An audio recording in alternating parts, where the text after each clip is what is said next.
What's up, everyone? Good evening. Good evening. Daniel, Prog Rock, Ron, Caleb, the usual crew.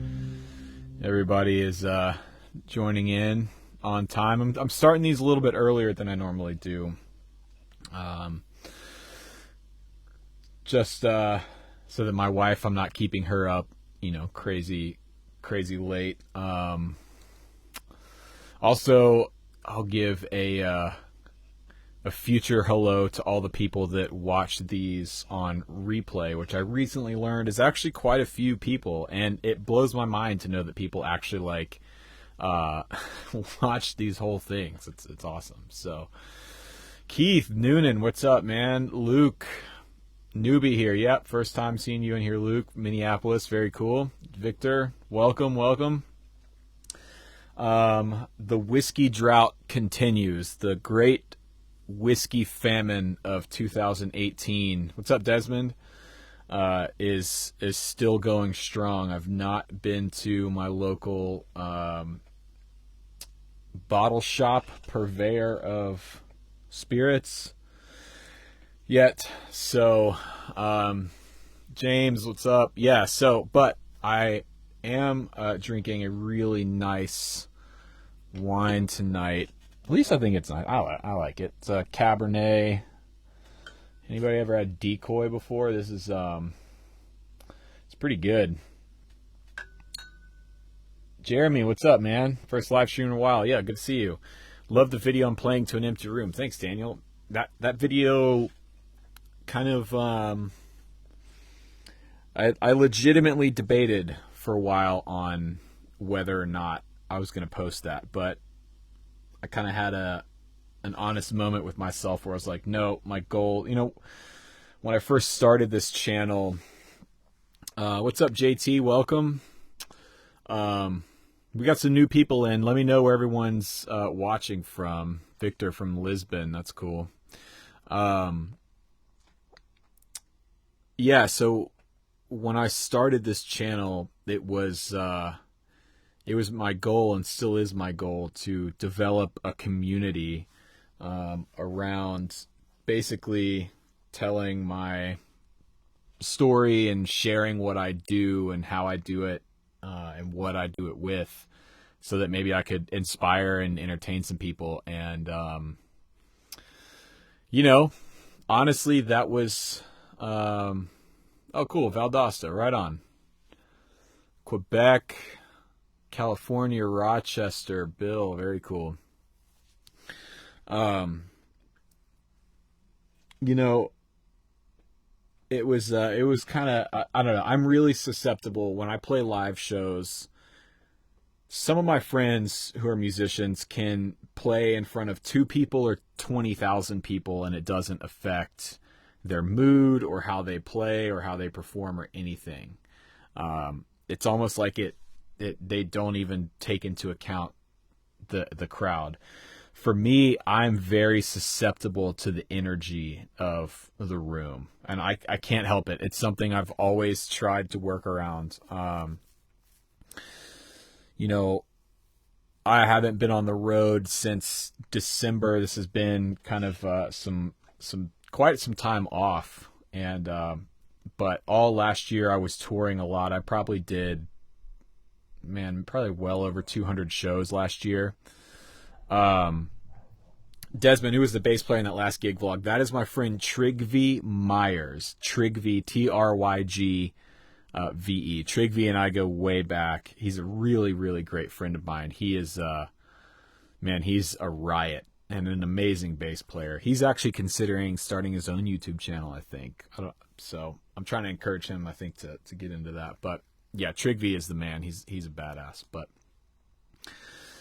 yeah, I did probably over 200 shows last year. Thanks, Keith. I appreciate that, man. But in that time, I last year I made a concerted effort to try and wean myself off of, I guess, relying on the crowd's feedback, because even if you are playing to a huge room, if you're an opening band or something, the crowd may not be into what you're doing. I'm sure a lot of you guys know how that feels. You're playing, even if there's a bunch of people there, but they're not really feeling it. It's like you're playing into a into a giant sponge, you know, like you're just putting everything out there and it's just being absorbed and nothing's being given back, if that makes any sense. My favorite shows are always when, even if it's only a handful of people there, but if they're like active and they're into it, and you know, you take a solo or something and there's people yelling and I mean, man, those are the greatest shows ever. So Friday night was tough because, you know, Austin, what's up? Very cool, man. I've been to Austin many times for South by Southwest. I love that city.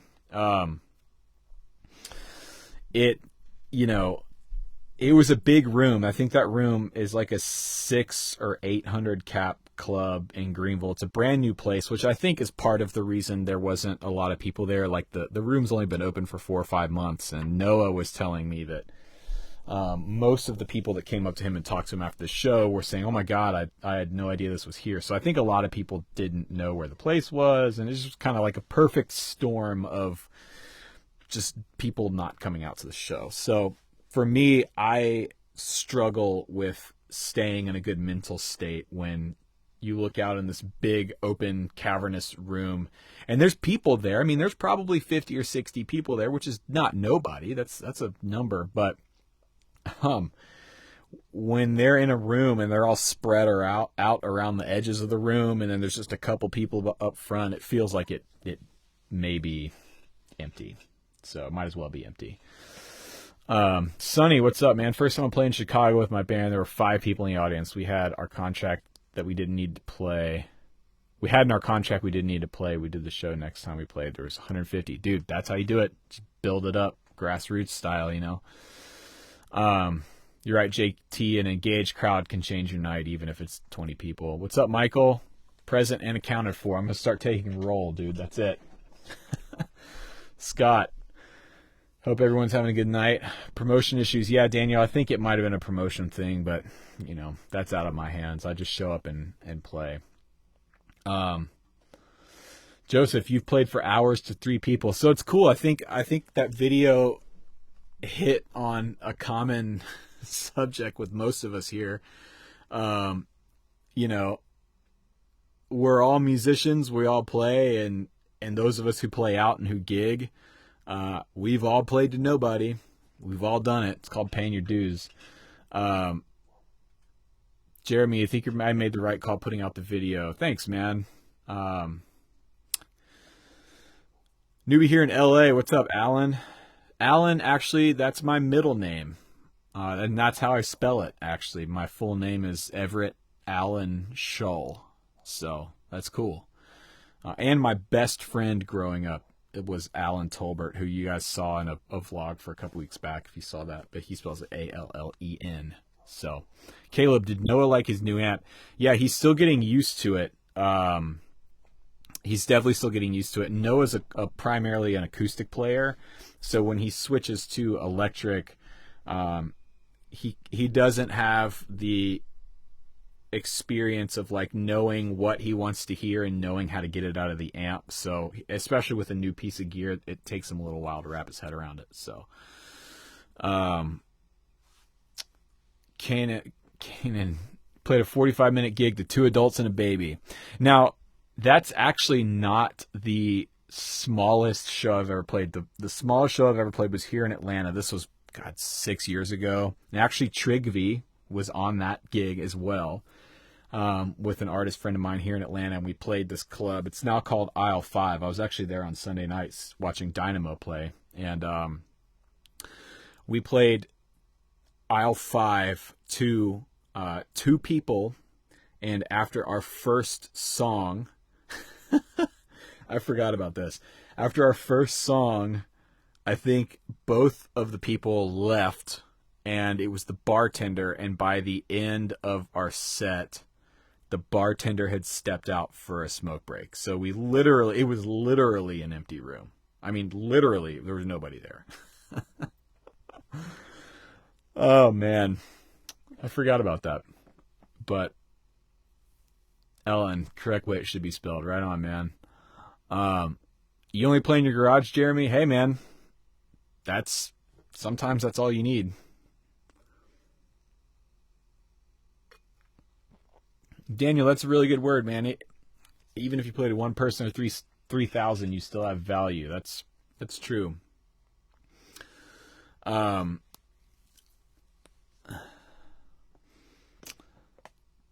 Let's see here. Yeah, Sonny, I was playing the PRS. I'm like making a conscious effort to get the PRS back out into the rotation more. It really is a great guitar. I need to play it more. You know, that guitar, that thing got me through music school, man. I mean, for 2 years, I probably have more hours. Actually, come to think of it, I probably have more hours on that PRS than any other guitar that I own. Prog Rock, what band name did you just say, my friend? Dynamo. So, they're a group from Nashville. I'll put them here in the comments. So, Dynamo is a group from Nashville, friends of mine. They are like a big super group. Think kind of like the setup like Snarky Puppy, and music sort of kind of in the Snarky Puppy vibe, but they're different in a lot of ways. My friend Zachariah, who plays bass with me in Jesse Wilson's band, also plays for them. Dynamo is the jam. You guys should all go check out their latest record. Is called Selina. It looks like it's spelled Selena. It's Celina, but it's called Selina. You guys will dig Dynamo for sure.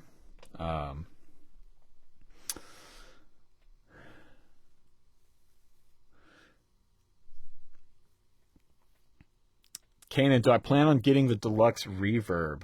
That's a good question. I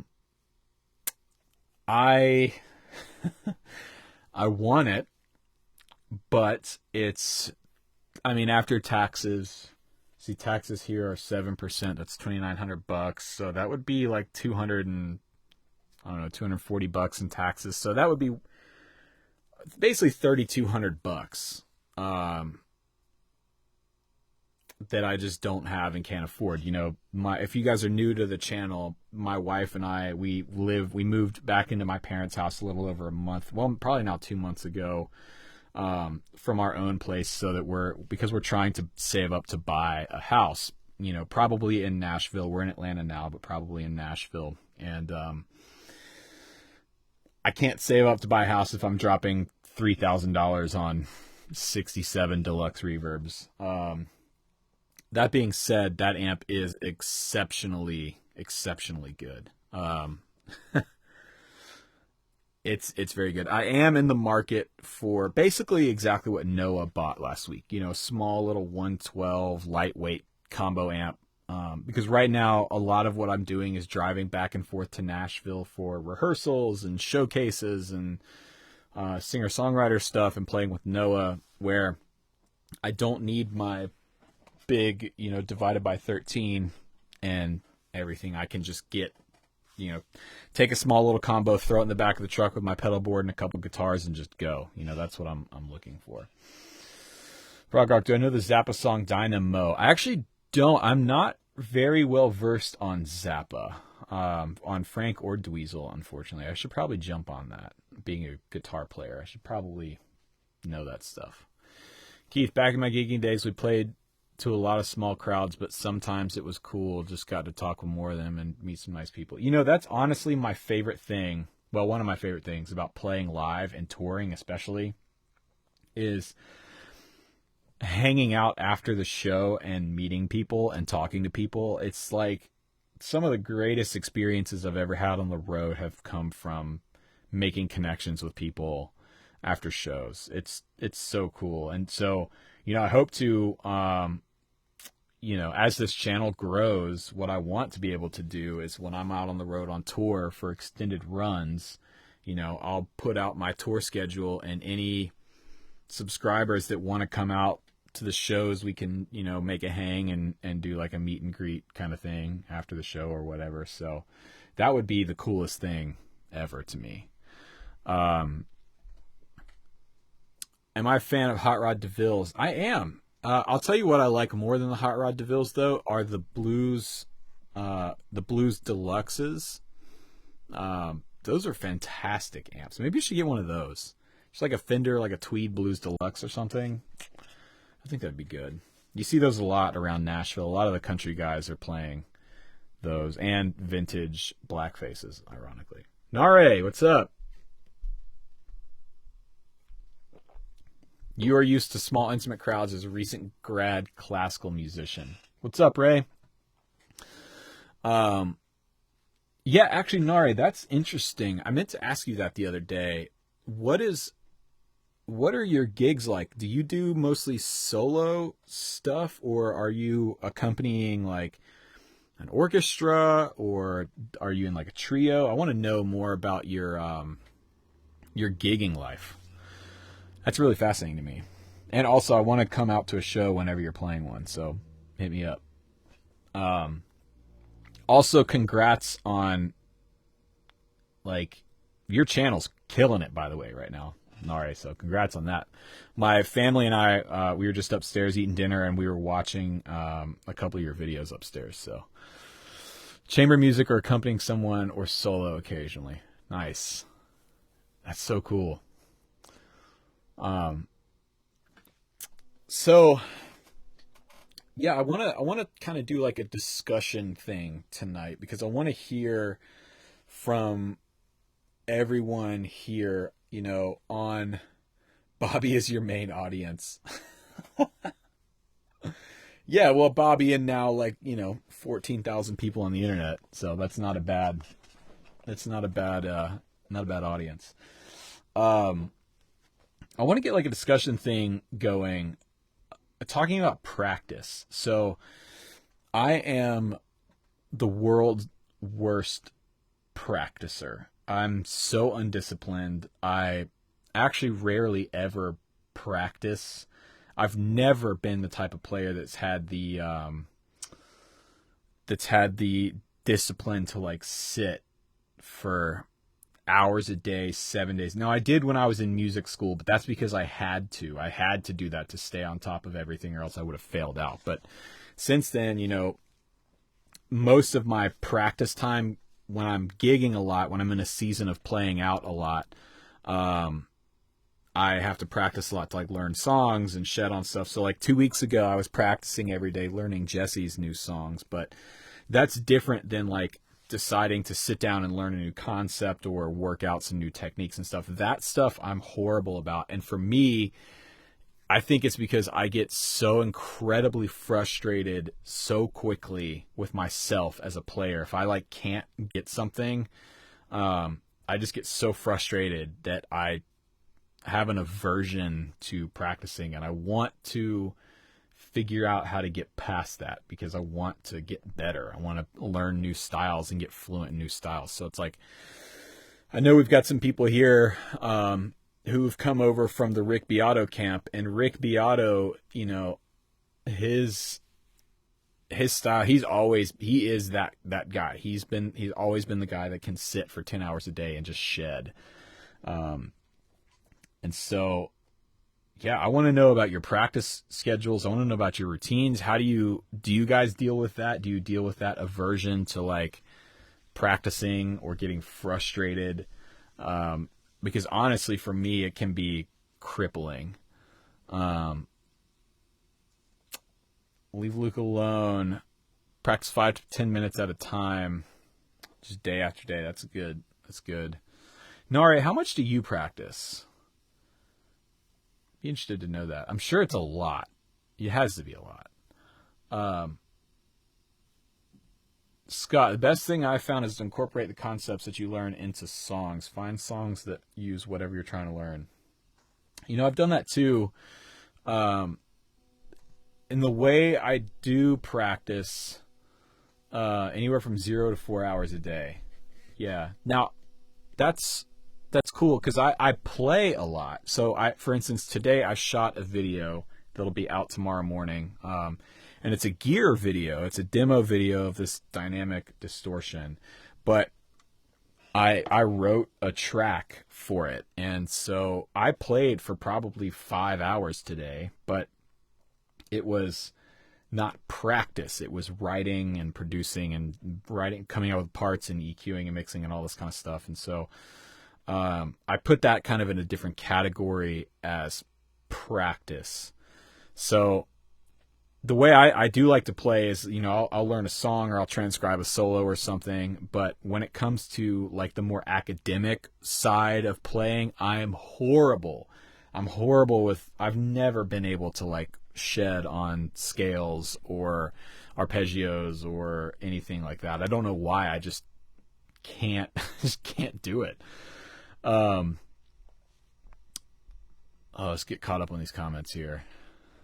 Sonny, really hard practice gigging 5 nights a week. Yeah, but honestly, dude, I think gigging 5 nights a week, that is your practice, you know.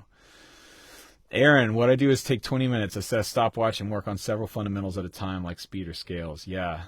I used to do that when I was in music school. I had a practice schedule that I was horrible about staying on top of. All right, okay, if you categorize like that, I practice max 90 minutes a day. Okay, so that makes me feel better.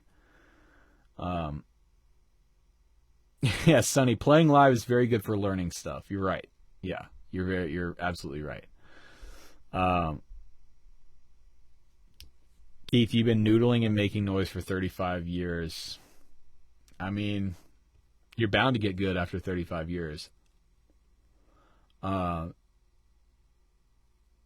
the thing about scalar practice that I've, Bud, should I fill the technical parts with something easier? What do you mean, fill in the technical parts? You know, practicing scales, I've never really noticed much, and this is a personal thing for me. I think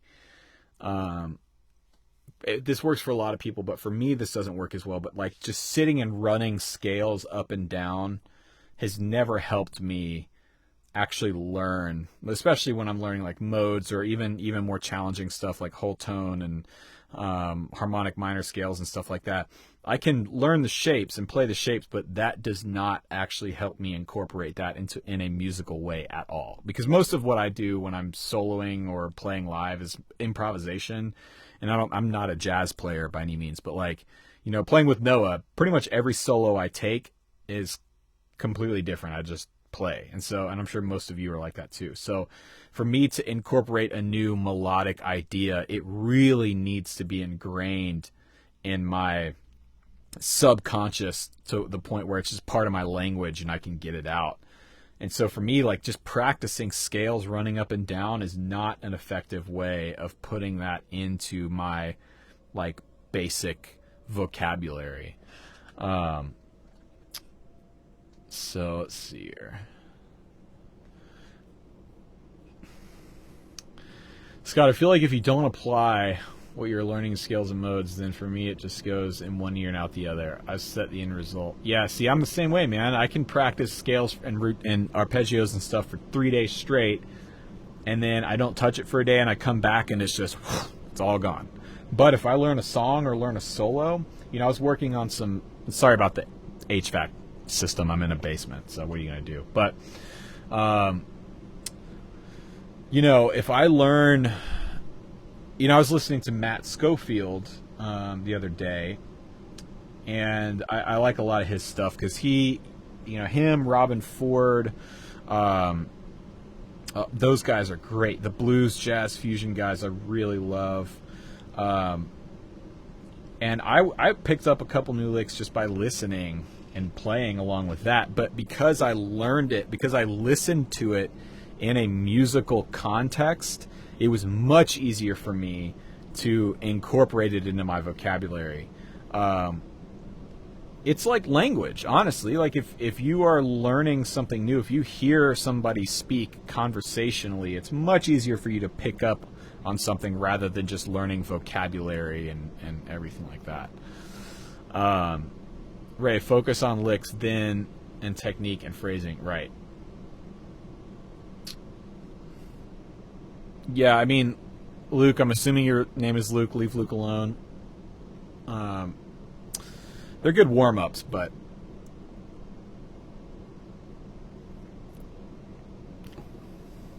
Jeremy, you're absolutely worst at practicing. I think I said it before. I just don't have the patience for anything that feels like work because playing is what I do to unwind from work. Yeah, I mean, especially if this is your hobby. I mean, it's gotta be tough. But I guess it just depends on your thing. Yeah, Alan, Larry Carlton solos are prime ripe material for cherry picking. You're absolutely right. Let's get caught up in these comments here. Billy, you've been getting into jam tracks. That's another good way. Jam tracks are a great way to take what you've been learning and try and test yourself to see if you've got them up to speed yet, you know?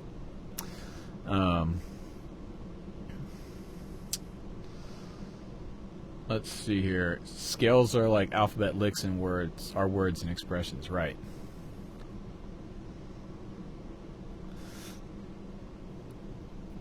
Yeah, man, Larry Carlton. So, oh man, I can't remember how to play it now, but I several years ago I transcribed the Kid Charlemagne solo. I mean, come on, man, what a masterpiece of a solo! Like, you name a better solo than the solo from Kid Charlemagne. I mean, it's really.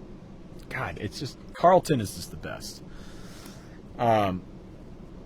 You know, Larry Carlton played. There's a jazz club about 15 minutes from my house here called Velvet Note, and about a year ago, Larry Carlton was playing there, and I wanted to go. My dad and I were going to go, but the tickets. It's a really small club in like a strip mall next to like a Jersey Mike's sub spot, and it maybe holds 50 people, maybe, and I wanted to go, but tickets were like $175, so we didn't go. But Tilly and I were out running some errands that day, and I was stopped at this red light, and I saw this tour bus coming, and I was like, oh no, there's only one reason a tour bus would be here in Johns Creek, Georgia, at this time of day. And I looked, and sitting in that like passenger side seat was Larry Carlton, and they just drove through the intersection, and I freaked out. Tilly was like, why are you freaking out? Who is this? Some old dude? And I was like, oh my god, that's Larry Carlton right there. He's driving by. And I was sitting in the driver's seat of my truck like, oh, he's right there. And God, I didn't get to see him play, but that was that's my Larry Carlton story.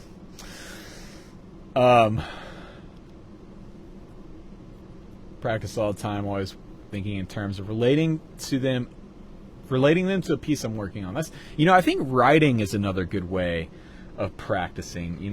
If you could, I've done this before too, where it's like I'm working on something and I will try and write a melody around it or a chord progression around it. I think that's a good thing. So, Third World Man solo, so simple and so deep at the same time. Nice. Jason, do I practice picking techniques? I do. I can show you guys what I practice here in a minute when the AC turns off. Sonny, your dad was in Guitar Player Mag with Carlton on the cover. Barney Kessel wrote the article. Wow. That's a pretty good get right there. If you're writing, you're not trying to memorize, you're just playing. Yeah. Desmond, a lot of my practice was learning materials for gigs. I'm the same way, man. That's just how. Sometimes that's all the time you have. You can only play for so many. So, oh, Daniel, you can't really hear the AC. That's good because it's blaringly loud in here right now. A lot of times, that's the only time you have with a guitar in your hand to shed is to pick up material for gigs, and especially if you're in like a corporate band or a wedding band or a cover band where you're playing 40 or 50 songs a night. I've done that before, and it's brutal. It's brutal. That was actually like the first gigs I had coming out of AIM. Those gigs were playing till 3 a.m. in Buckhead, and I'm pretty sure all the hearing damage that I have are from those nights, because we would play so loud.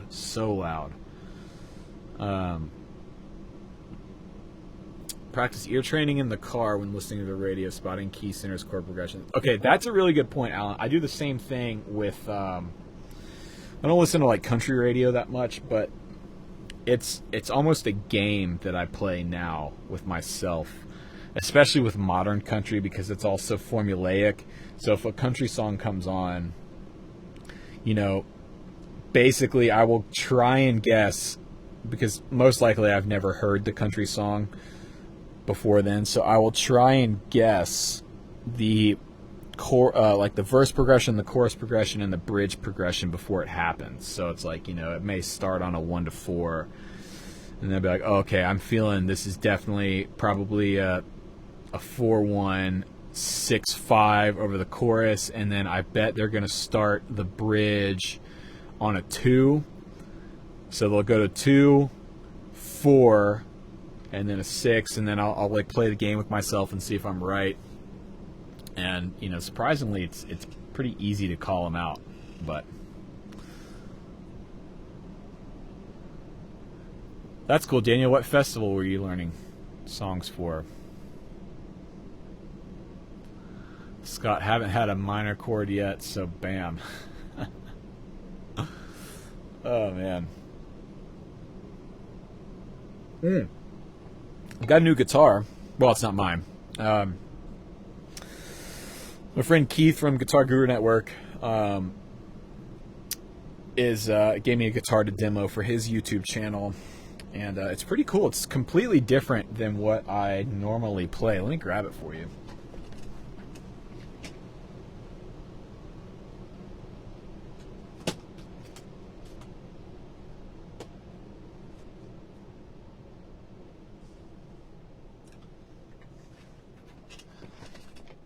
Chris, use a voice memo app to record my practicing, keeps me honest, especially while singing. Man, yes, recording yourself and listening back is huge.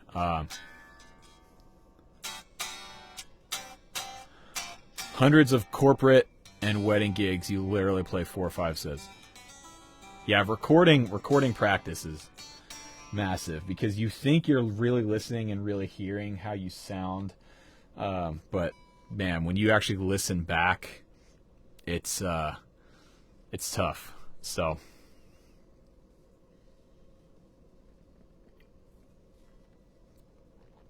man, so this is the guitar.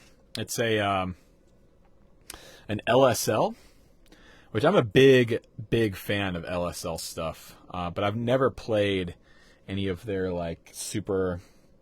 Well, I guess this isn't really a super. Well, it's kind of a super Strat, but like the hum single hum thing, this is definitely out of my normal wheelhouse for guitars, which is cool.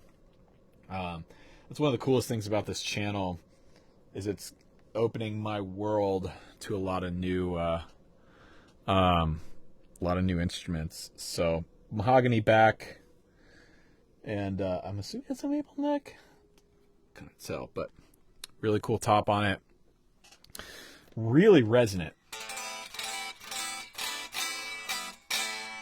It's set up well from the factory.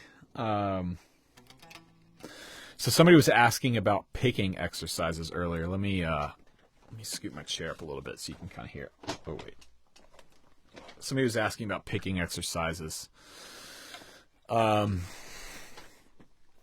did this on a stream a couple weeks ago, but I can revisit it here. So there's a few things that I do. This one, my friend Benjamin Forehand. Oh gosh, I need to practice. This is when Ben Forehand showed me a few years ago. Yeah, it is a cool finish, right, Keith? It's nice. Nice top on that one. It's like it's like blue-green kind of thing. I'm interested. I haven't plugged it up yet. I'm interested to hear these pick up. Actually, I've got my Kemper on. I could plug it up. Give me just a second here. It's loaded up on a bass profile right now. Let's see here.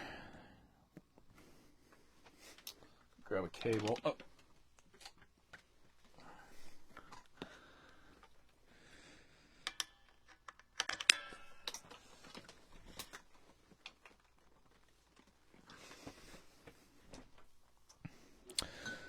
Reminds me of Aaron Marshall's Sir.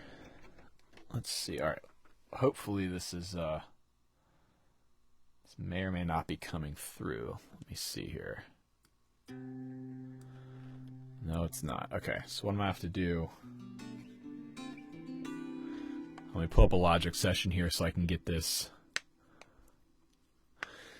in everyone's ears here.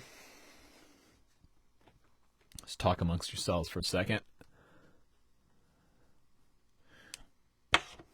Let's use the same session I was using today. Okay. We'll go stereo. How about that?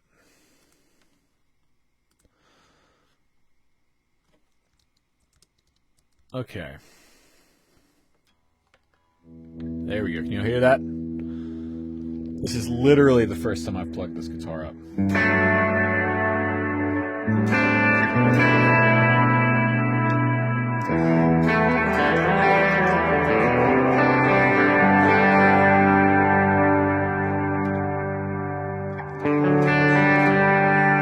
That's actually pretty nice. All right, so that's let me plug my headphones in so my mic doesn't start to feedback here, because that would not be fun.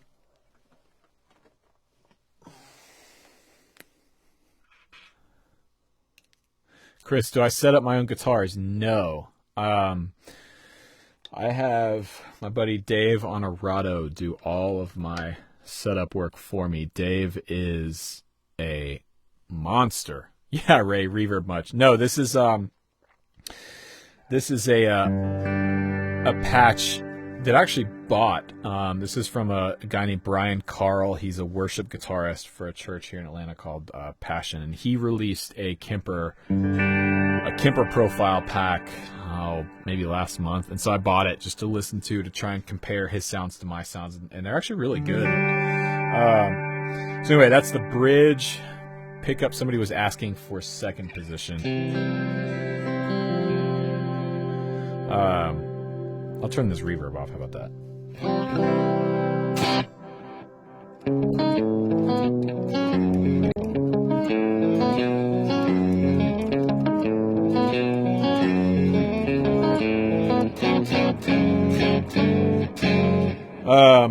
Yeah, second position. Here's the middle. Here's the turn this other delay off because it's a little.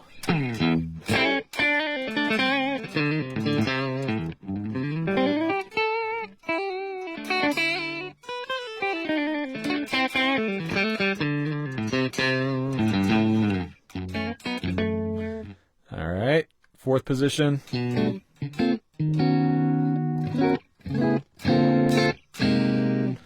Go back to Spacey Town just for Ray because I know he loves it.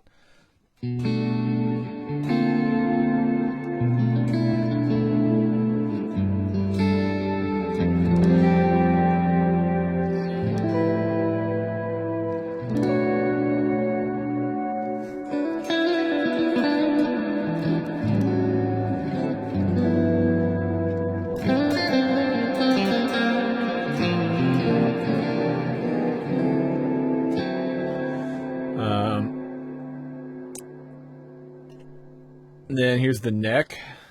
Ooh, that's nice.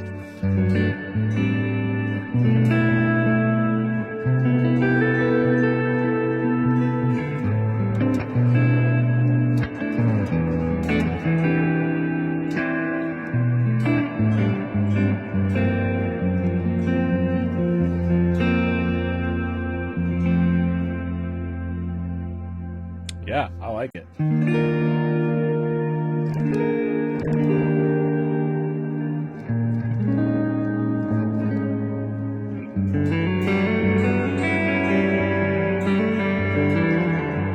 Dial up a different sound here. Why did I grab this guitar again? There was some reason. Jay, you just paid over $3,000 for a guitar. I love the sparkle guitar. The tones on the behind the scenes video from that guitar are awesome. You're using your pedals before that matches. Thanks, man. So yeah, that's my Novo Ceres J.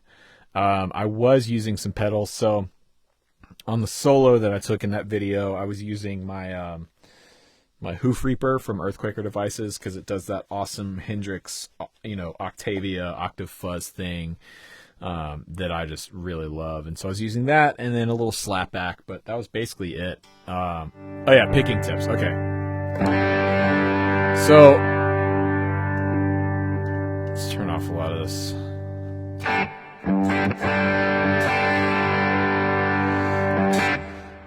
So there's this exercise that I touched on a few weeks ago. What's up, Bill?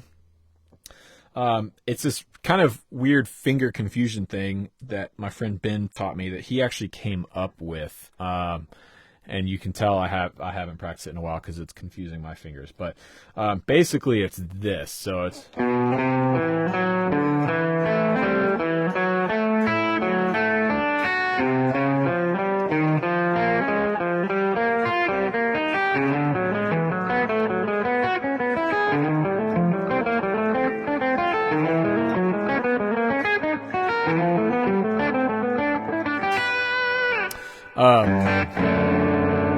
yeah, you should pick up your guitar, Luke.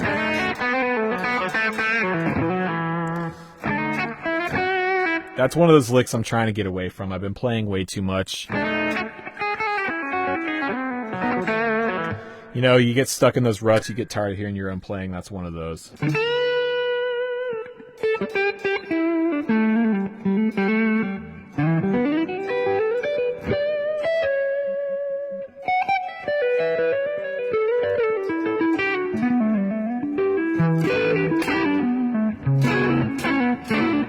This thing sounds great. Yes, Jay, you're right. So Message in a Bottle is also a really great warm-up. This part, really great at stretching your fingers.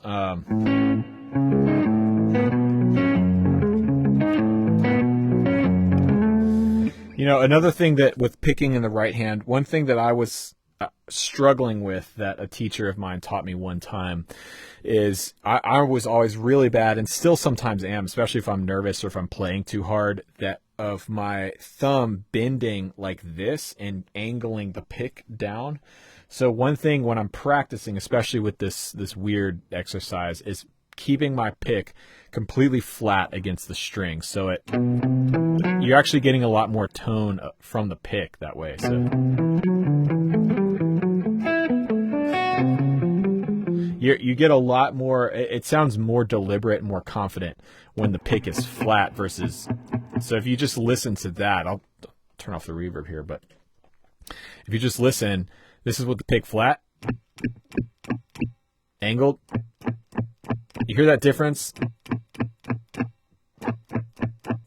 Now it definitely is tougher to pick consistently, to pick through the string, to follow through. You're getting more resistance on the tip of the pick. You're right, Victor, angling the pick is great for speed, and it definitely works for Govan. But, for this particular exercise,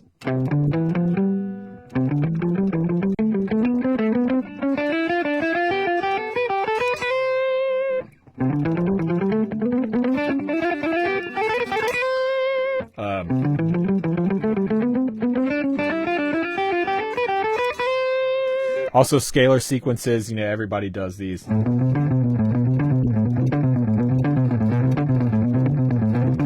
So this is another really good one. This one will just totally whip your butt. So it's essentially like a kind of like a minor pentatonic, So 1, 2, flat 3, 4, and then back to the flat 3. So,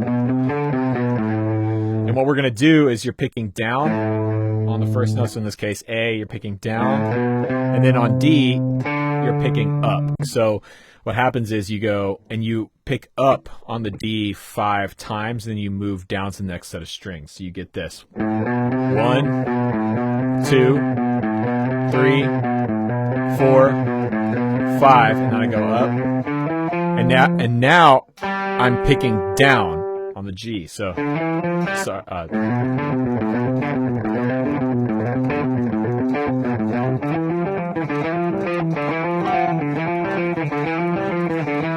until I haven't practiced this one in a while either, but so I'm picking down 5 times, and then I go up. Now I'm up again, and then down.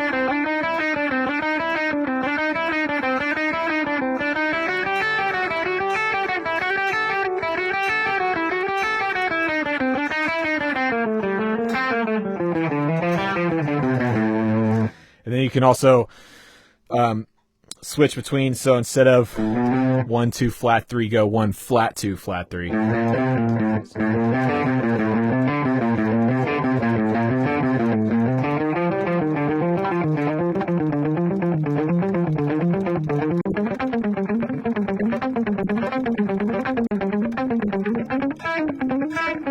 It's really hard to play at speed.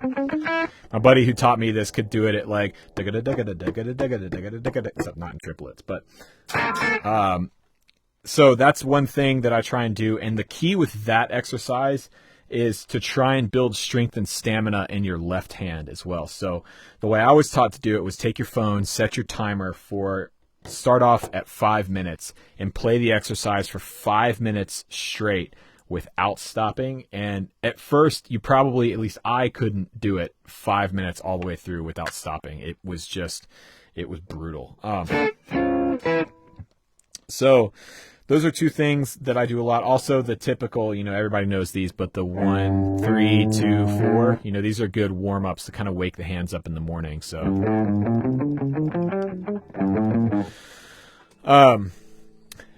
Menchaloco. It's also important to check your right hand speed. Sometimes going too fast with your right hand can make solos. Exactly. So that's one problem I've always really struggled with. And it's, I think, one of the main reasons I'm not a great speed player is I've never really been great with syncing my right hand and my left hand together. So, they'll get out of sync with each other, and my right hand will speed up and my left hand will be too slow or whatever. Oh, Luke, is it morning where you are? Dave, every person is different. Each style has its own set of challenges. Do what works for you. Also play classical flamenco, so I use finger pick technique. Man, I cannot play classical. My inherent style is very bluesy. It's just what I've... Oh, Bangkok. Very cool.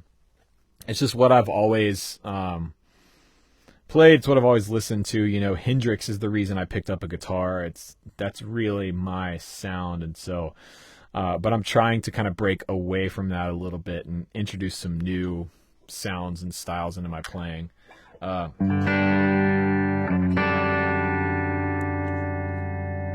Sunny, it's 2 a.m. where you are, man, in Ireland. Wow. This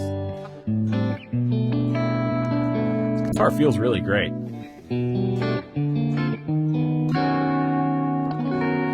I need to get my chops up to speed to play this thing, to do it justice, to do this Super Strat thing justice, But...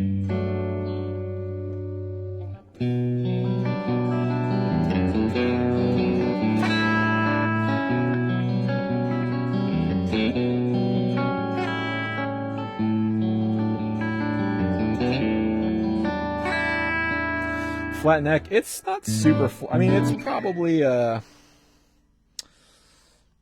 it's probably a 12. Actually, let's see what this tag says. Its name is Cloud. No, it doesn't tell me. There's nothing else in the case. I would say it's probably a 12.5 inch radius.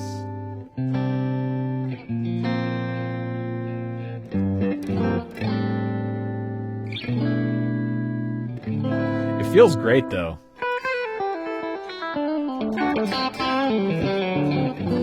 Jason, everything he plays sounds like an AC/DC song. Yeah, I mean that can be a struggle, man. But again, I think the way to get out of that is to listen to, you know, different stuff and try and get, you know, some new styles. And this is a cool. I'm switching presets here on the Kemper. So this is part of that Brien Carr pack, and this is a cool preset. It's called Strum Fast is the name of the preset.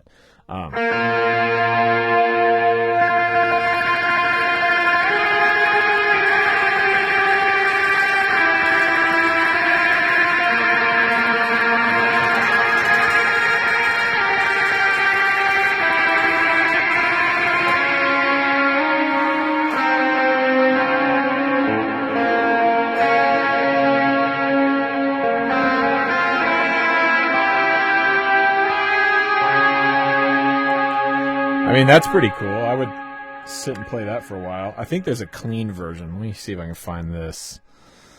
Here we go, yeah. Clean Strum Fast.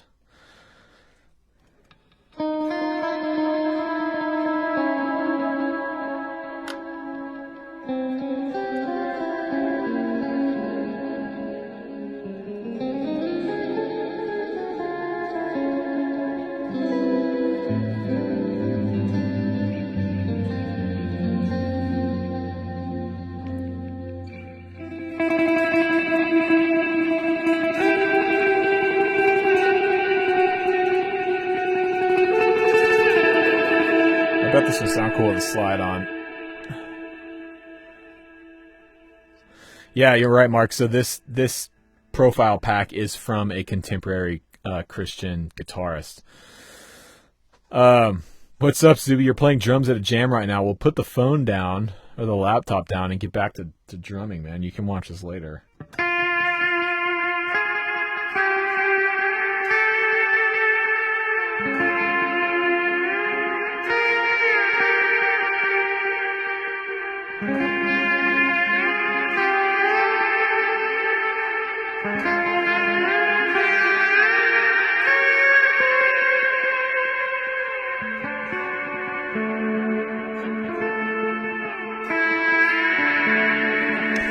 Interesting. Jay, do I recommend the V1 or V2 Hoof Reaper? Well, I've played both. I have a V2, and I really like it. You know, it's hard to tell the exact differences between the V1 and V2 because I haven't spent too much time on the V1, but man, I really dig the V2. That's nice.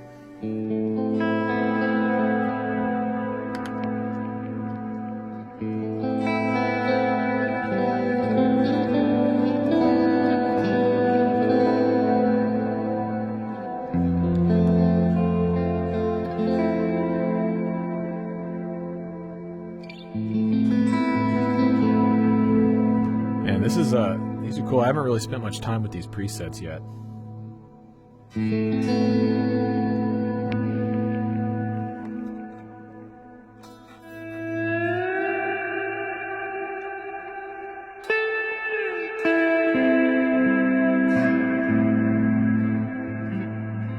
All right, Dave, thanks for hanging out, man.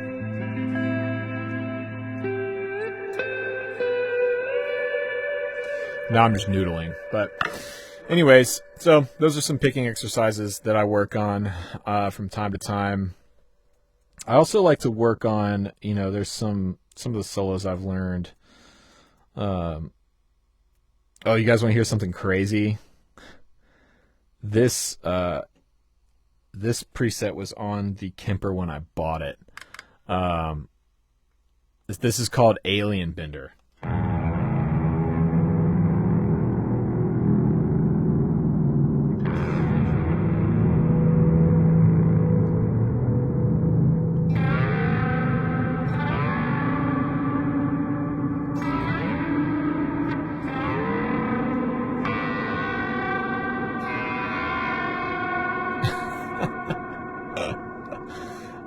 I don't know when I would ever use that, but I've got it.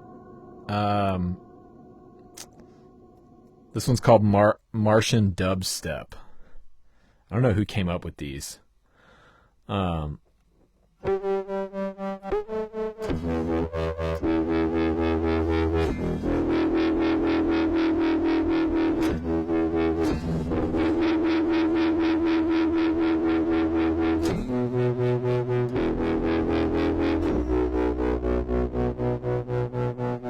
That's pretty sweet. Only use that on gigs in Roswell.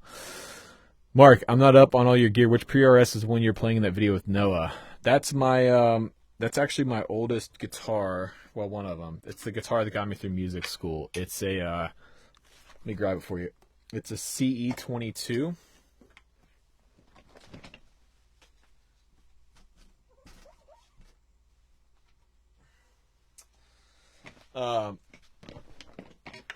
Here to rave on Mars.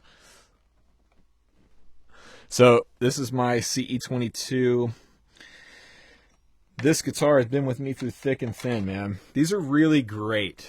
You know, if you're looking to get into the PRS world, and you want like an American, like real PRS made in Maryland. Well, I shouldn't say real PRS. They're all real PRSs. But if you want one that's made in Maryland, the CE series is really, really good. They're bolt neck, so it's essentially like a bolt neck version of the custom. This is the 22. They also did a CE24.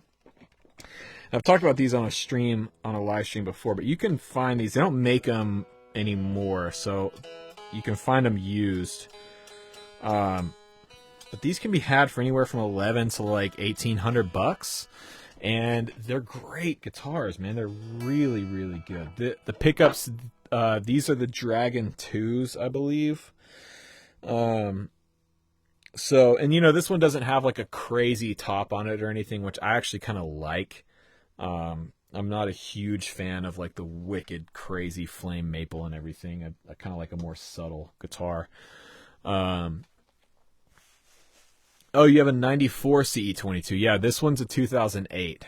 So it's actually 10 years old this year. So there's that. But I think I'm going to switch these pickups around.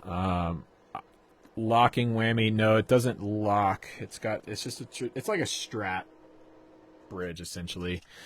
How does it clean up rolling back the volume knob? Well, let's find out. Let me find a preset that's not Martian dubstep here, and I'll show you. Let's see here. Oh, this is interesting. Tesla bagpipe in A. Shall we?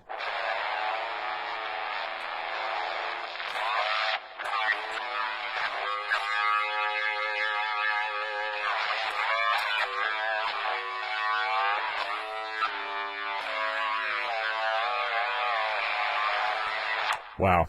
Speaking of honky, sounding a bit honky. Logo, here you go. Let me find a normal sounding Kemper profile. Oh my god. Okay. Now we're in the Michael Britt stuff here, so this should be relatively normal. Yeah, there we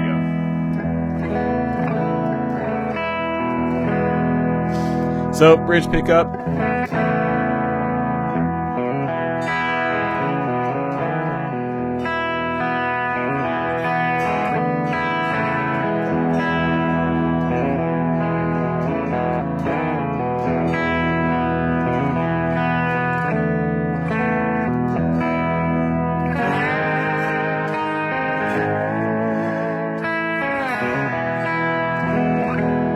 So, I mean, they're really, really great pickups. They are a little dark. And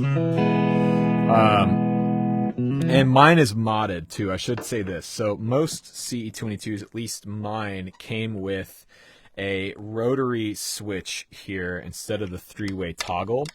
And that was the worst thing ever. I think the rotary switch is a horrible idea because you don't know what pickup you're on. So it looked like it was just another knob right here, if you don't know. And so it's like you had basically a volume and almost two tone knobs. But the problem is you have no idea what pickup you're on just by looking at it. And so when I was in AIM, when I was in music school, I would be playing and then I would like go up to take a solo or something and look down and I'd be like on the middle position, coil tapped, you know, like this kind of thing. You know,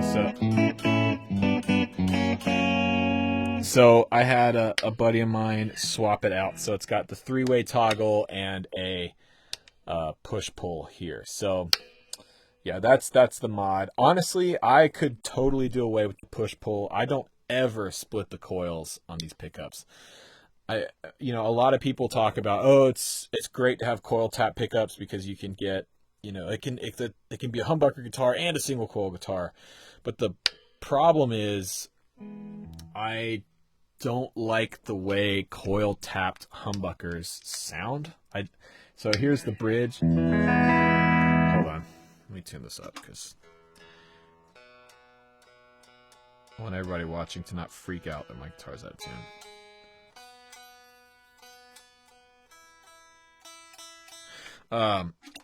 So, here's the normal bridge. Sounds great. Turn this down a little bit. Sounds great. Here's the coil tap.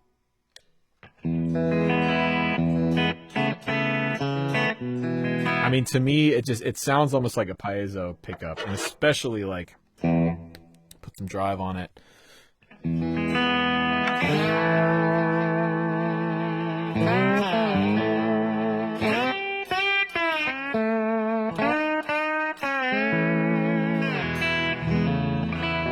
I don't know, to me, that's just not really the sound I'm looking for. On the middle position, and then the bridge position, here's the regular bridge. Nope.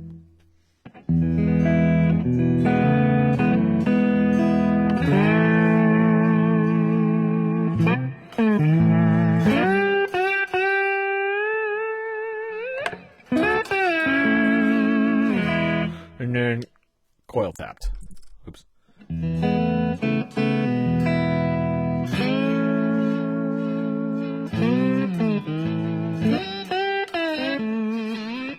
So it's just not for me. I understand a lot of people do it and a lot of people like it, but I've honestly thought about just doing away with the push-pull altogether. But the reality is I'll probably put some other pickups in it, maybe some PAF style since I don't have a Les Paul anymore, and make this essentially my Les Paul.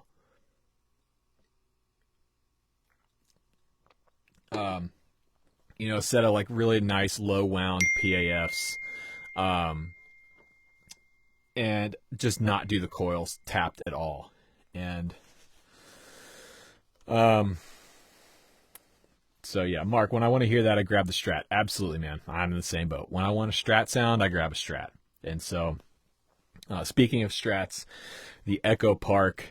All right, thanks, Keith. Thanks for hanging out, man.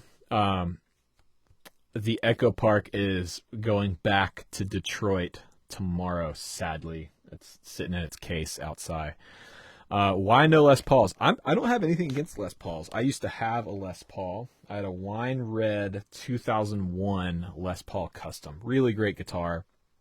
That my mom and dad actually bought me for my birthday about 4 or 5 years ago. They found it at an estate sale. It's actually a really cool story. It was a wine red Les Paul Custom with gold hardware. Beautiful guitar.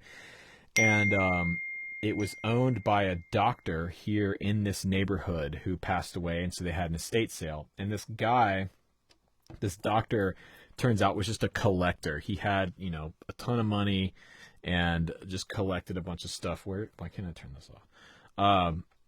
And so back in 2001, he apparently bought this Les Paul because he liked the way that it looked, or maybe he wanted to like mess around on guitar or whatever.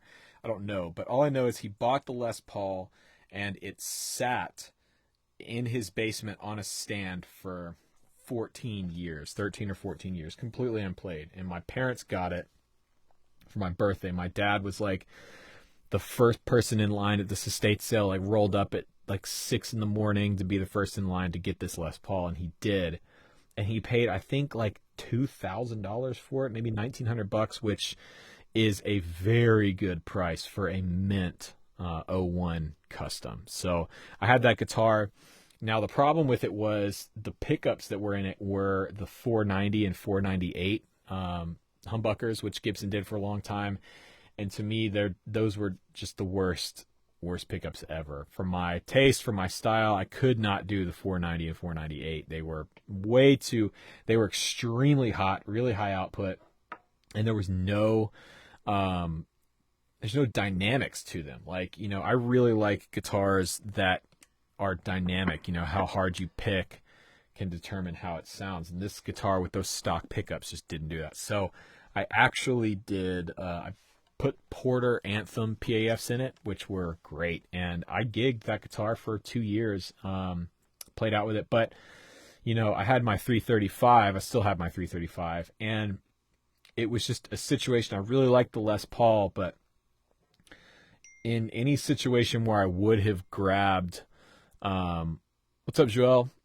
In any situation I would have grabbed the Les Paul, I preferred grabbing the 335. So it ended up getting left at home oftentimes on gigs when I would just take the 335. So then a year ago, I found the Novo, the pink Sparkle Novo, and I had to sell 2 guitars to afford it, and that was one of the guitars I sold. So I do miss it a little bit. I've thought about reaching out to the guy I sold it to on Reverb and seeing if I could buy it back, but the reality is I just don't have the money to do it. So maybe one day. But my wife and I, Tilly and I, were talking the other day about if I was going to sell a guitar now to buy something else, if I was going to buy that 67 Deluxe, if I was going to sell a guitar, what would I sell? And the reality is I wouldn't sell anything. I mean, maybe I could sell the John Mayer Strat, maybe.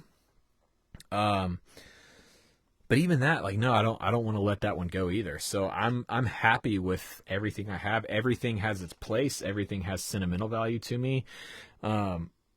Everything, and the 2 guitars I sold had sentimental value to me, but the guitar that I bought was so good that I had to let it go, and I don't regret selling them to get that guitar at all. So, Joel, you're late. What's all been discussed? Man, we've covered a lot of ground.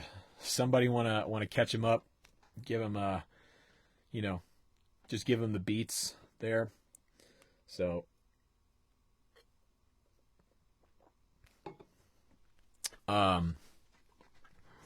yeah. Let me see if I can dial up some cool tone here. I was trying to work out some slide stuff last night. I'm trying to practice more slide and get better at it.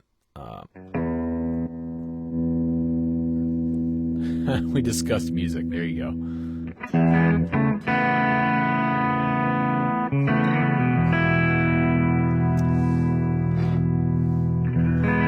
We find a cool. My dad said keep the black one. Yeah, I don't think I'm gonna sell any of my guitars, but that I will say that 67 Deluxe Reverb is pretty sweet. If I was gonna sell something to buy something, it might be that 67, because that thing is really nice. It sounds good, and it's in mint condition.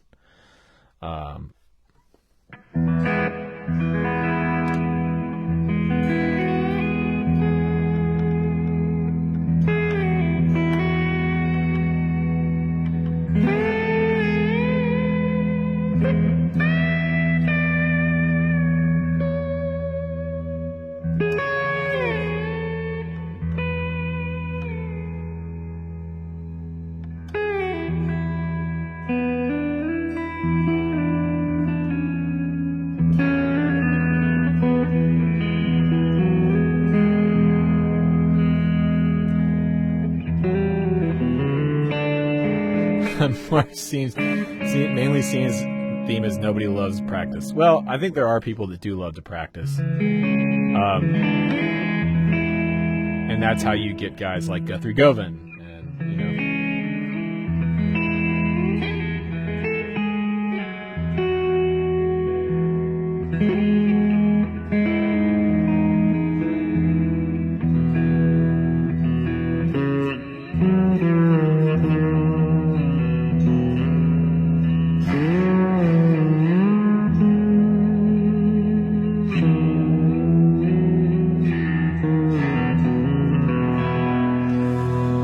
I mean, this is kind of how I practice. I just sit and make sound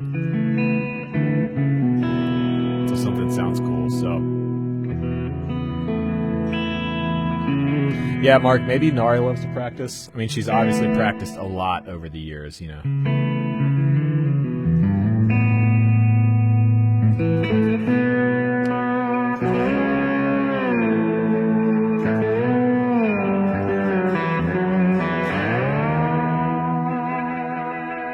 Guitar sounds great. Maybe I won't swap the pickups. Joel, favorite open tuning? Definitely open E. You know, that or Dadgad. When I was playing in Muddy Magnolias, I'll show you a couple of songs that we played in Dadgad. One of which Rick actually wrote years ago. Let me grab my other guitar here.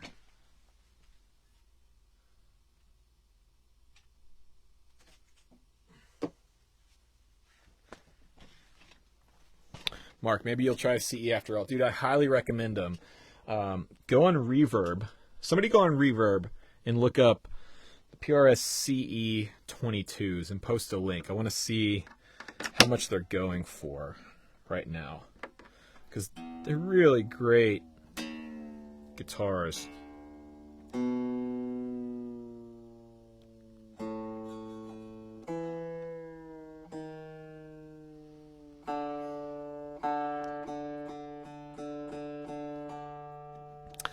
So why does that vintage deluxe sound so much better than the reissue, and why can't they make them like the old ones? Well, Brett had a copper one saved on Reverb. Might check it again. Yeah, Mark, check it and post the link if it's still up. I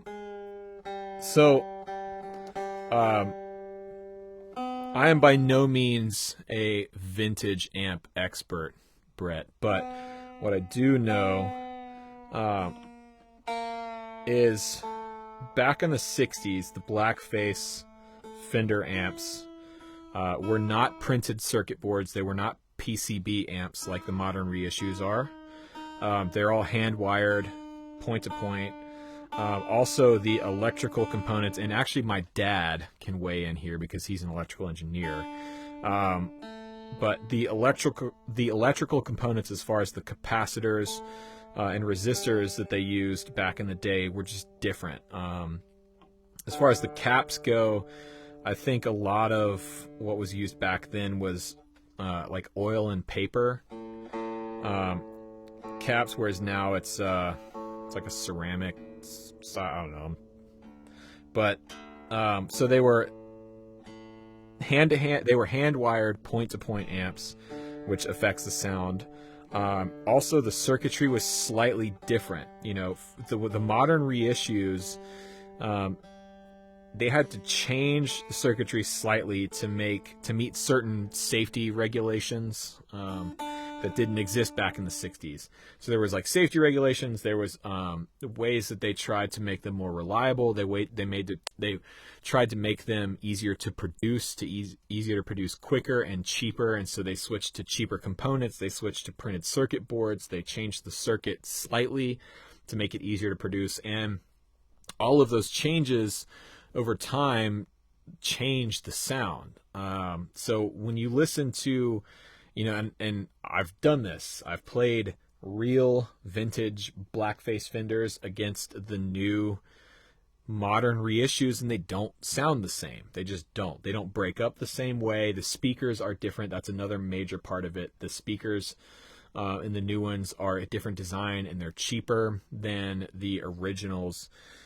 Also, there's age. I mean, especially like that 67 I played the other day is the original speaker.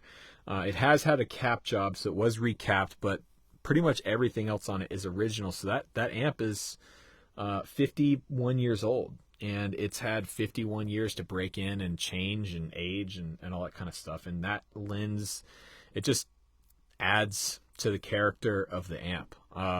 Not everything vintage sounds good. Just because something is vintage doesn't mean it's good. I have a 68 Gibson Hawk amp around here somewhere that's just kind of sucks, honestly. But, you know, that Blackface Deluxe really is something special. So if you've never tried one, Brett, I would definitely recommend trying to get your hands, just to try out something vintage. Yeah, Jay, breaking a speaker makes a big difference, especially in the amp. So my buddy Ben, the way he breaks in speakers, this is actually a really interesting idea I never thought of. When he gets a new amp or a new speaker, he'll turn on his looper on his timeline, on his Strymon timeline, and he'll just like play a couple of chords looped, and then he'll just leave it looping for like hours. He'll just leave it looping for the whole day, so the amp is just playing that same loop all day, and it's just breaking in that speaker. So I've thought that's a really cool way to break in a new amp that I'm going to try next time I get my hands on a new amp. Jay, that's what you do. That's cool. Yeah, I'd never thought about that before.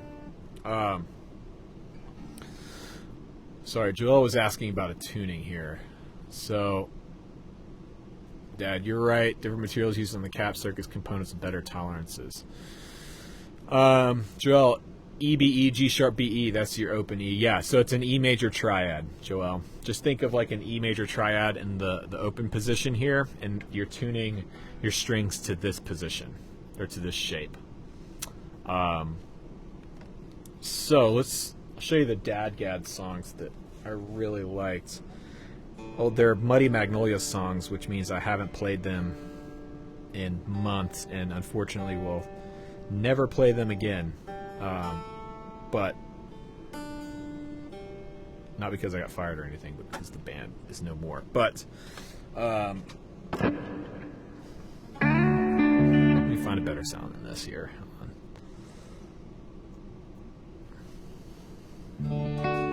This is one that they did called Take Me Home, and it's just a really cool part. Yeah, that'll work. See if I remember how to play it, so.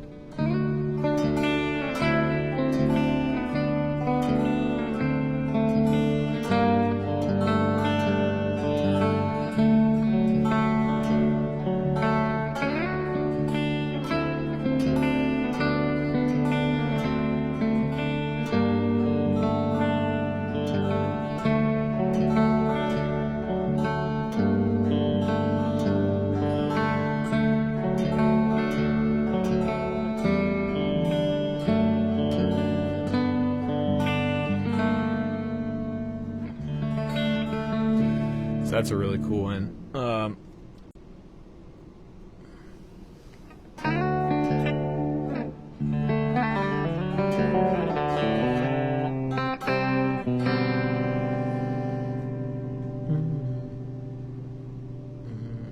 Okay, there we go.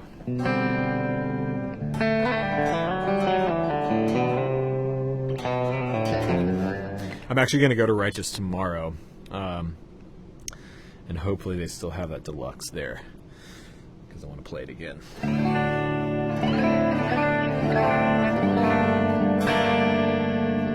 So this is a song called Riverside that Rick actually wrote with the girls in the Muddy Magnolias. It was their first song, I think, that they ever wrote as a band, and it's a really cool part. It's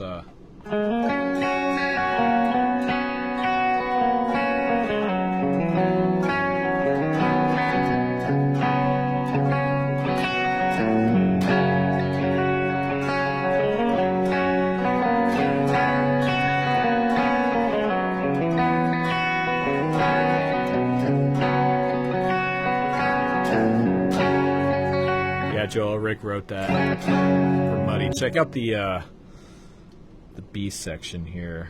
So that was the A section.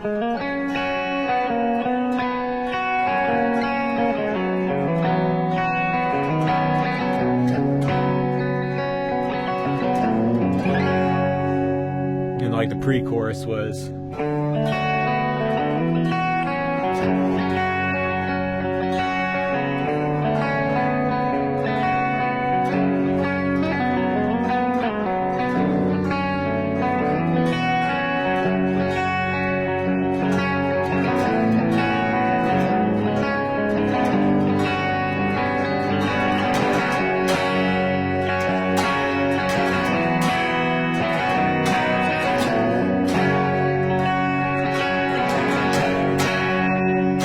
So yeah, those are my two favorite DADGAD.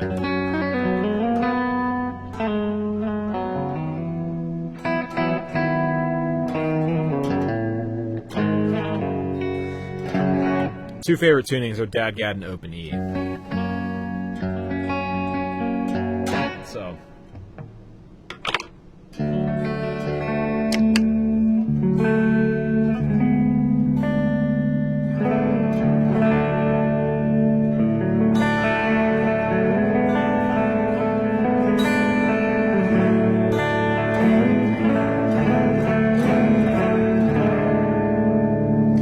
Lotrons. No, these are the stock. These are the stock Filtertrons.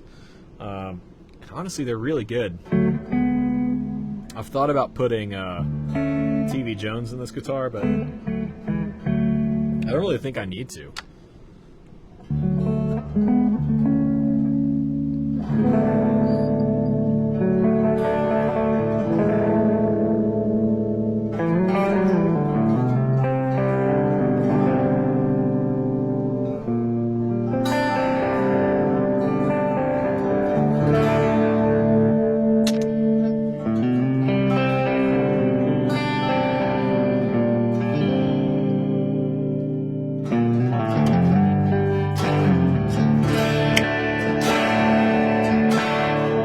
Michael, what amp am I using? This is actually the Kemper.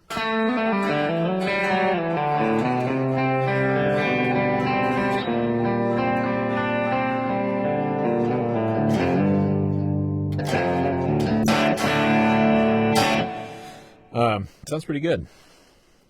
Let's find a different profile here.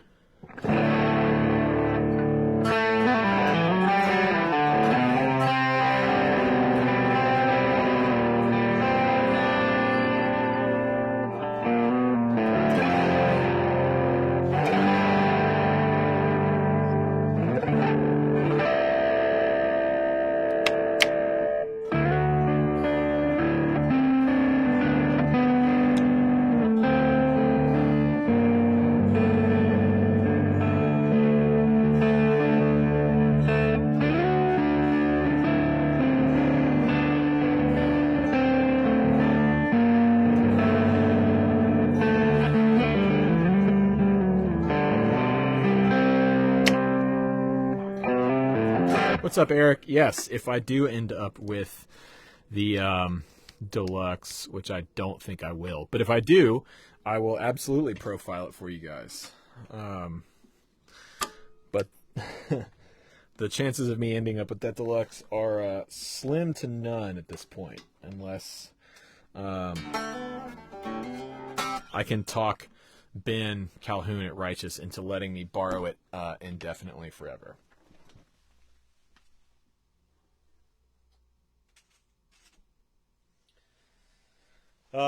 So yeah, I'm going to put the guitar down for a minute so I can actually discuss some stuff. But, so yeah, that's practicing in a nutshell. That's kind of how I practice, honestly. I like to just sort of sit there and mess around. I don't have a set practice routine, really. I've never been able to maintain a practice routine or a practice schedule at all, but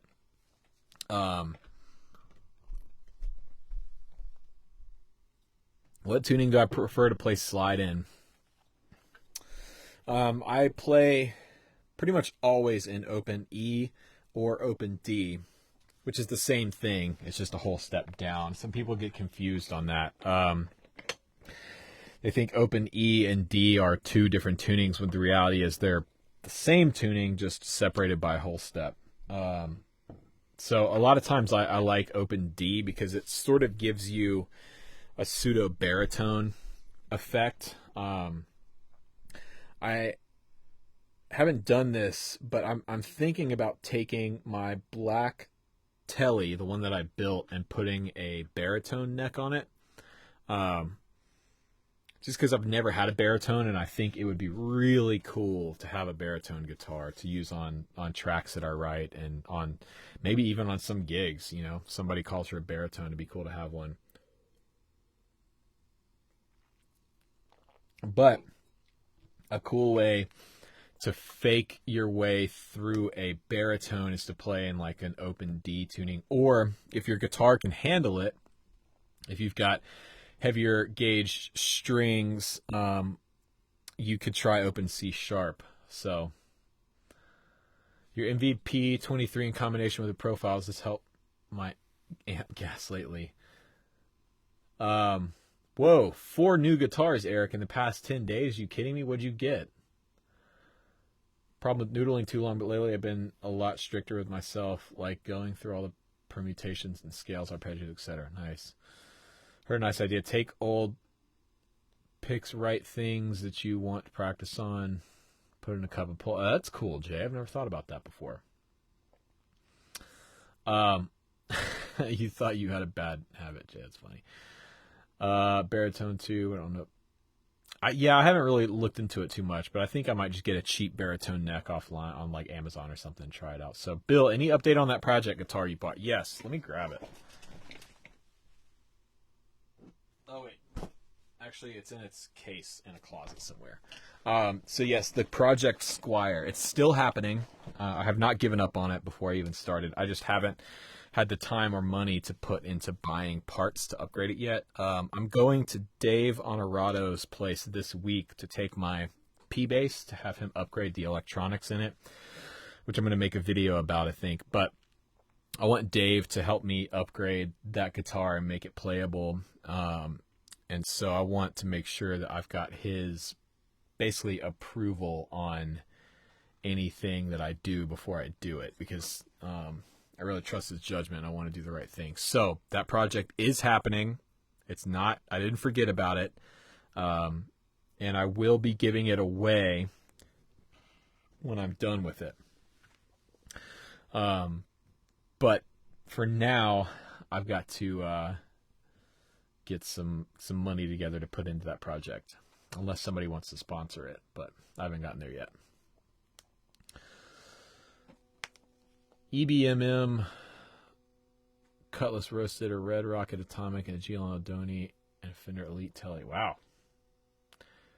Get rid of your custom shop Strat. So did you buy all of those with the custom shop Strat money, Eric?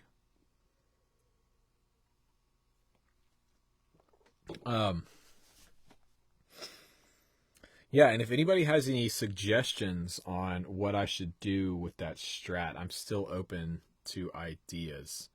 I do want to repaint it, but Dave brought to my attention the fact that, because what I was going to do was spray nitro cellulose lacquer over it from Guitar Re-Ranch, but I didn't realize this because that guitar has a poly coat on it. The nitro is not going to stick. And over time it'll flake off, and it won't flake off in like an attractive way. It'll just look ugly. So, it's probably going to need another poly coat, and I wish I didn't have to repaint it because it's a really cool color. It's like a Pelham blue, but the person who owned it before me decided to try and relic it, and they literally just took like 80 grit sandpaper to it, and that was it, and it looks horrible. So I want to refinish it, at least get it one solid color, and the rest is just, putting some decent pickups and electronics in it, giving it a good setup. Maybe it probably needs a fret job, but maybe a new bridge. But again, it all depends on how much money I have to put into it and if I can get some sponsors for the build or not. I would love to have some companies sponsor it, and I've reached out to a couple but haven't really heard back yet. So it does have a trim, Michael. Jay, why not strip and refinish? Because trying to strip that nitro would be a nightmare. And because it's basically a plywood body, I would have to spend so much time grain filling and doing all the stuff that Fender or Squire has already done. So rather than do all that, I'm just going to spray over it and get it one color. Love my Novo. Sarah's J looks stunning. Currently saving for a Novo myself. Greetings from Sweden. Awesome, man. Yeah, you should definitely buy a Novo. I have 2 of them, and they are they're the 2 favorite guitars I own, pretty much. I I go up to the guys to the Novo shop all the time. And actually, if anyone's going to be in Nashville for Summer NAMM, Novo is hosting an open house at the factory. So Dennis Fano and Matthew and Devin and Jack, all those guys are going to be there. They're opening their doors for like their first sort of open house celebration. That'll be June 30th. Saturday, June 30th. It's the weekend of Summer NAMM in Nashville. So I'll be up there hanging out, probably shooting some video and playing some stuff. I'll hopefully be at NAMM as well, trying to shoot some video. I'm working on getting a pass. I don't have a pass yet, but I'll figure something out. But yeah, the Novo open house is going to be sweet. It's going to be a lot of fun. So if you're in or around the Nashville area the weekend of June 30th, come check it out. What are neck shapes on a Novo? So Reggie, they have a couple of different shapes. They're pretty much, their main neck shape, I think, is like a medium C profile. The purple or the pink Ceres J that I have is actually a slimmer neck than what they normally do. They normally do it a little thicker C. Mine's a pretty slim C, but then the red one, this one I just got, is a much chunkier, almost a D shape. So they basically do 2 or 3 different neck shapes. This is their thickest shape they do, and then my J is also their thinnest one they do. Eric, been thinking of selling both my Jazzmasters now that I have the Donaghy. Is that how you say that, Donaghy? I never say that right. I'm getting a Novo. Love the blue one. I saw them post on Instagram a while ago. Dude, you should absolutely buy a Novo. You should totally buy a Novo. They are, I mean, really, they're some of the coolest guitars that are out there right now. And the fact that you can get, you know, essentially a real Dennis Fano made guitar is pretty special. They're just amazing. I've been up to the factory a ton of times. I've played a bunch of them. I've played pretty much all the ones that have come through Righteous Guitars. And every one I've picked up has been cool and has had vibe. They've all been different, but they've all been good. So, yeah, Jay, the Mastery bridges are cool. I really like the Mastery on that J. I mean, this guitar is so resonant.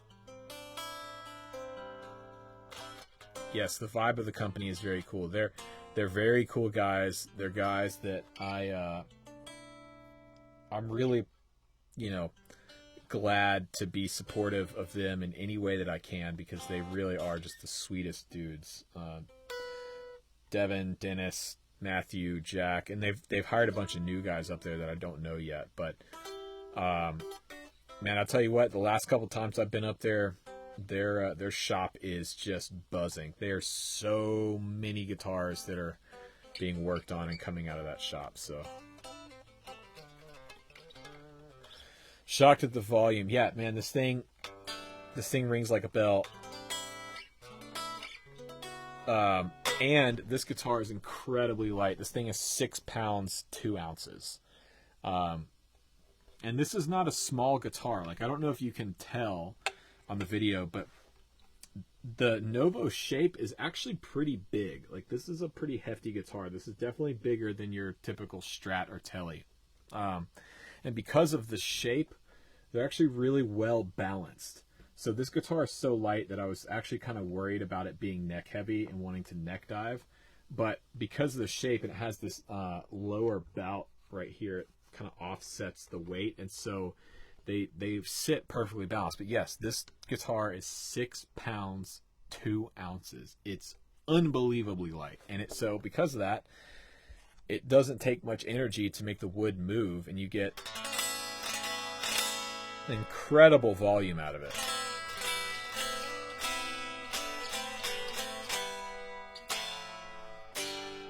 No, Jay, it's not chambered. This is solid.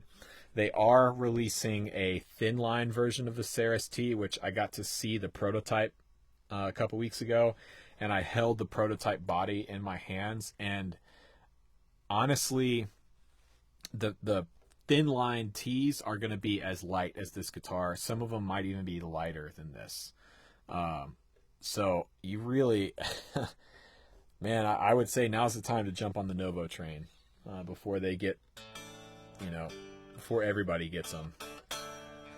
Eric, are they open to someone just rolling in and checking out some guitars? Yeah, man, they absolutely are. They, they're having their official open house in June, but they are cool with people coming by. I would do some research, go on their website and find out how to get in touch with like Matthew or Devin to like set up a time to come by so that they know that you're coming and everything. But yeah, they're working on building their showroom, getting their showroom put together, and it looks really good. There's always a ton of guitars hanging on the walls there that are getting ready to be shipped out. So you can go there and check out whatever they've got going on. So there seem to be a lot of great custom guitar companies gaining popularity these days. Do you think they'll ever take a significant chunk out of the higher end of the bigger companies? That's a good question. The boutique market, I think, definitely has taken a bite out of the big companies, the Fenders, the Gibsons, the Martins, the Taylors, because essentially what happens is as players progress and move up in their abilities and in their income, a lot of them, myself included, have switched to boutique manufacturers for a multitude of different reasons. I like both. I love Fender, I love Gibson, I have both, but I also love the boutique thing. With this, same thing with Gabriel Curry at Echo Park. It's the same thing where it's a small company, it's a handful of dudes hand making these instruments, and you get a direct connection with the person who built the instrument. And I think that's really cool. And in the case of both Dennis Fano and Gabriel at Echo Park, a lot of Echo Park's designs are really unique and new. They're, this is not your just typical Strat or Tele clone. This is a really unique design. Like, yes, it has a Tele bridge pickup, but it's got a P45 in the neck, and it's got a 4-way switch on it instead of a 3-way switch.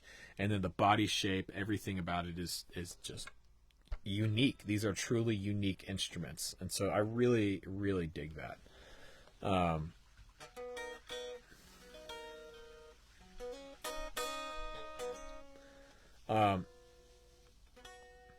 So Michael, it's a P45 in the neck, not a P90. It looks like a P90, but it's a P45. And these are made by a guy named Amalfitano. But I think he's no longer making pickups. I think these are the last set of the Ceres T pickups that came through their shop. So now they're doing Fralin and they're doing Lawler, and I think that's it. So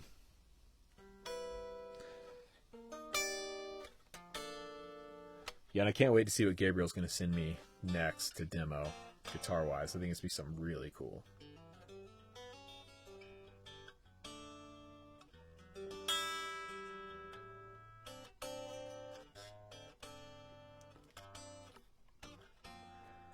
So, yeah.